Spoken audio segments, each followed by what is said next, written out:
Able Shine എഴുതി സംവിധാനം ചെയ്ത സ്പാ.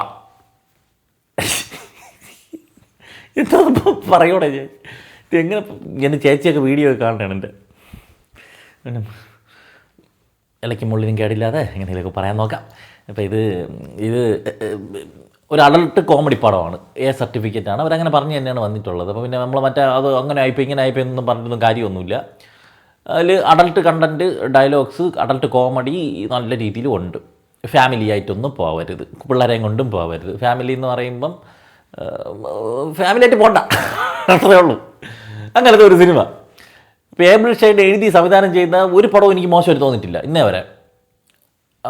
ഇപ്പം ഈ പൂമരം പലർക്കും ഇഷ്ടപ്പെടാത്ത പടം, എനിക്ക് ഭയങ്കര വർക്കായ പടമാണ്. മെയ്യഴകനൊക്കെ നമ്മളൊക്കെ എത്രയും പറയുമ്പോഴേക്കും നമ്മളിവിടെ ഒരു സാധനം വന്നിട്ട് ആരും തിരിഞ്ഞു നോക്കില്ല. അതുപോലെ കുംഫു മാസ്റ്റർ എന്നൊരു ആക്ഷൻ പടമുണ്ട്. മലയാള സിനിമയിൽ എണ്ണം പറഞ്ഞ ആക്ഷൻ പടങ്ങളിലൊന്ന് ഇതായിരുന്നു. അതുകൊണ്ട് പുള്ളിയുടെ പടം എനിക്ക് നിരാശ വന്നിട്ടില്ല. ഈ സിനിമ പുള്ളി ഓരോ ജോൺറയും മാറി മാറി ഇങ്ങനെ പരീക്ഷിക്കുന്ന ഒരു മനുഷ്യനാണ്. ഇത് അഡൾട്ട് കോമഡി കുറേ കാലമായി മലയാളത്തിൽ വന്നിട്ട്. മുമ്പ് എന്തൊരു പാൽപ്പായസോ അതവിടെ അല്ലല്ലോ, ഇത്തിരി ഒരു ആറ്റൽ പൊങ്കാലയൊക്കെ വെച്ചിട്ടൊരു പടം ഉണ്ടായിരുന്നല്ലോ, ഏതോ ഒരു പടം, മുരളി ഗോപുരം. അങ്ങനെ കുറച്ച് പടങ്ങളെ വന്നിട്ടുള്ളൂ അഡൾട്ട് കോമഡി. ഇതൊരു സ്പാ. നമ്മൾ ആക്ഷൻ ഹീറോ ബിജു ലന്തരാണ് കണ്ടത്.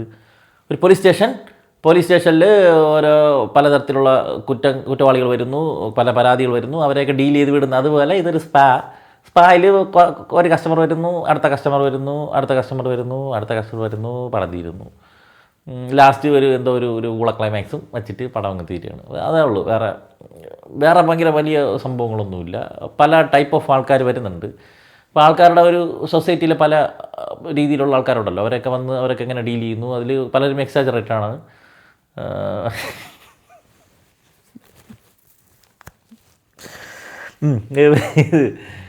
അപ്പോൾ സൊസൈറ്റി ഊക്കുന്നുണ്ട്, പകൽ മാന്യന്മാരായിട്ട് നടക്കുന്നത്. അതിൻ്റെ ഒരു ഇതൊക്കെ കാണിച്ചുകൊണ്ട് അങ്ങ് പോകണം കേട്ടോ. അപ്പം ഇതിൽ ഓരോരുത്തർ വരുമ്പോൾ ഓരോരുത്തർക്ക് ഓരോ ക്യാരക്ടർ വ്യത്യാസമുണ്ട്, ഒരു നേച്ചറുണ്ട്.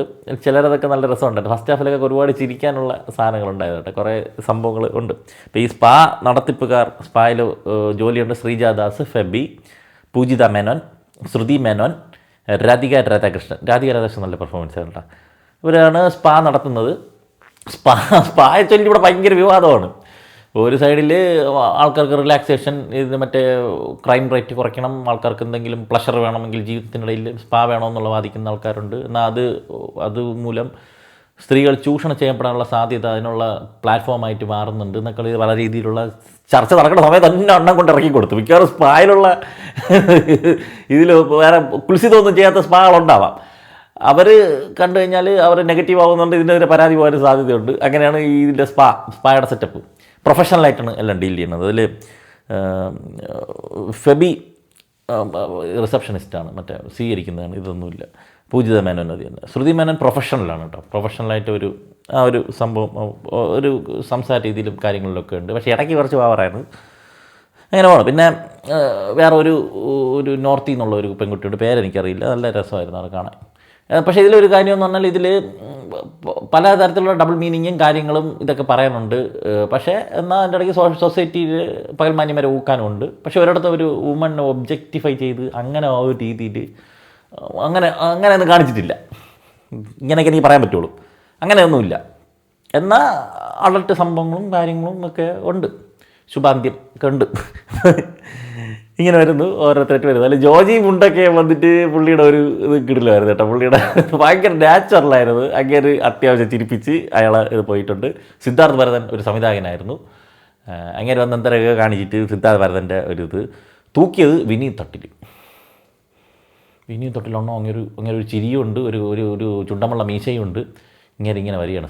സ്പാ കണ്ടിട്ടില്ലാത്തൊരു മനുഷ്യൻ ആദ്യം സ്പായിൽ വരുന്നു. അയാൾ ഒരു രക്ഷയില്ലാത്ത കോമഡിയായിരുന്നു. അയാൾ രാധിക കോമ്പോ നന്നായിട്ടുണ്ടായിരുന്നു, വർക്കായിരുന്നു. പിന്നെ വേറെ മേജർ രവി കിടിലുമായിരുന്നു കേട്ടോ. മേജർ രവി വന്ന് ഓരോരുത്തരേക്ക് വന്ന് പോകട്. പിന്നെ എടുത്ത് തൂക്കിയത് ദിനേശ് പ്രഭാകറിൻ്റെ ക്യാരക്ടർ നമ്മളെ ബിഗ് ബോസിലെ ഇയാളെ പോലത്തെ ഒരു ക്യാരക്ടർ, അനീഷ് ഷട്ടനെ പോലത്തെ മലയാളം മാത്രം പറയുന്ന ഒരു ക്യാരക്ടറായിട്ട് വന്ന് അയാളും ചിരിപ്പിച്ചിട്ടുണ്ട്. ഇവരൊക്കെ ഓരോരുത്തർ എപ്പിസോഡ് പോലെ ഇവരൊക്കെ വന്ന് പോയിക്കൊണ്ടിരിക്കുന്നത്. അലക്സാണ്ടർ പ്രസാദ് ഉണ്ട്, പിന്നെ കിച്ചു തെല്ലസ് ഉണ്ട്, ശ്രീകാന്ത് മുരളി വേറൊരു ടീം. ഇങ്ങനെ പല വെറൈറ്റി ആയിട്ടുള്ള ആൾക്കാർ ഇതിനകത്ത് കൊണ്ടുവന്നിട്ടുണ്ട്. ഒരു സ്പാ അത് അങ്ങനെ വേണമെങ്കിൽ നമുക്ക് പലതരത്തിലുള്ള ആൾക്കാരെ ഒരു സ്ഥലത്ത് ബിഹേവ് ചെയ്യുന്നതിൻ്റെ അതേ ബിഹേവ് ചേഞ്ച് തന്നെയായിരിക്കും അവർ ബാക്കിയുള്ളിടത്തും അവരുടെ സ്വഭാവത്തിലും. അതിനെല്ലാം സ്വകാര്യതയല്ലേ, സ്വകാര്യതയുള്ള സ്ഥലം വരുമ്പോൾ അയാളുടെ ഒറിജിനൽ സാധനം പുറത്ത് വരുന്നുള്ള കാര്യങ്ങളെ കാണിക്കാനൊക്കെയാണ് ഉദ്ദേശിക്കുന്നത്. അവിടെ കുറേ കോമഡി ഫസ്റ്റാണ് വരുന്നത്, രാഹുൽ മാധവ്. പക്ഷേ ഇത് 1 2 3 പിന്നീട് അങ്ങോട്ട് സെക്കൻഡ് ഹാഫ് വരുമ്പം ഇത് ഭയങ്കര റിപ്പീറ്റേഷനായിട്ട് ഫീൽ ചെയ്യുന്നു. ഇഴയാണ്, പടം ഇഴയാണ്. വലുതായിട്ട് കോമഡിയൊന്നും സെക്കൻഡ് ഹാഫിൽ വർക്കൗട്ട് ആവുന്നില്ല. കാരണം ഓൾറെഡി ഒരേപോലത്തെ ചെറിയ ചെറിയ വ്യത്യാസമുള്ള കഥാപാത്രങ്ങളൊക്കെ വന്നു പോയിട്ടുണ്ട്. അപ്പോൾ പിന്നെ വീണ്ടും ഇത് തന്നെ കണ്ടുകൊണ്ടിരിക്കുന്നു. ഇവൻ വന്നിട്ട് അവൻ എന്തരാവാൻ വേണുവാ, അതായത് നമുക്കറിയാം. പിന്നെ അശ്വിൻ കുമാർ വരുന്നുണ്ട്, പിന്നെ വേറെ പെണ്ണും പിള്ളയുണ്ട്. വിജയ് മേനോൻ, ലുക്ക് മിസ്റ്റർ വിജയ് മേനോനുണ്ട്. അയാളെ വന്നിട്ട് ഒരു ട്രാക്ക് ഇങ്ങനെ പടം തിന്നിട്ട് ലാസ്റ്റ് ഇത് തീക്കണമല്ലോ. ഇങ്ങനെ കാണിച്ചുകൊണ്ടിരുന്ന് കഴിഞ്ഞിട്ട് ഇന്നത്തെ ഷോപ്പ് അടച്ചു കേട്ടോ, ഇനി നാളെ ഷോപ്പ് തുറക്കാമെന്ന് കൊണ്ട് കാണിച്ചു കഴിഞ്ഞാൽ ആൾക്കാർ തുപ്പി എറിയും. അതുകൊണ്ട് എന്തെങ്കിലും ഒരു അവസാനം വേണമല്ലോ, അതിന് വേണ്ടിയിട്ട് ഒരു അവസാനം എന്തൊക്കെയോ കാണിച്ച് വെച്ചിട്ട് അതങ്ങ് തീർത്ത്. സെക്കൻഡ് ഹാഫൊക്കെ ഭയങ്കര ബോറടിയായിട്ടിരുന്നു എനിക്ക്. പക്ഷേ ഫസ്റ്റ് ഹാഫിലെ കുറേ കോമഡികൾ അത് വർക്കായിട്ടുണ്ട്, അത് ചിരിക്കാൻ പറ്റിയിട്ടുണ്ട്. എക്സ്പ്രഷനൊക്കെ ഉണ്ട്, പ്രത്യേകിച്ച് ഇങ്ങനെ പഴുത്തിരിക്കുമ്പോഴത്തെ എക്സ്പ്രഷനുണ്ട് വിനീത് തട്ടിലിൻ്റെ. മ്യൂസിക് ഇഷാൻ ചബ്ര, പുള്ളിയുടെ ഇപ്പോൾ നന്നായിട്ടുണ്ടായിരുന്നു മ്യൂസിക്. അതിൻ്റെ ഒരു പാട്ടുണ്ട് നമ്മളെ മധു ബാലകൃഷ്ണൻ പാടിയ പഴയ ഒരു പാട്ട്, വിനീത് തട്ടിലിനൊക്കെ വെച്ചിട്ടുള്ള നല്ല ഒരു കേൾക്കാൻ കുറേ കാലത്തിന് ശേഷമാണ് അങ്ങനത്തെ ഒരു പാട്ട്, പഴയ പാട്ട്. ആ സ്പൂഫാക്കി എടുത്തതാണ്, അത് രസമുണ്ടായിരുന്നു.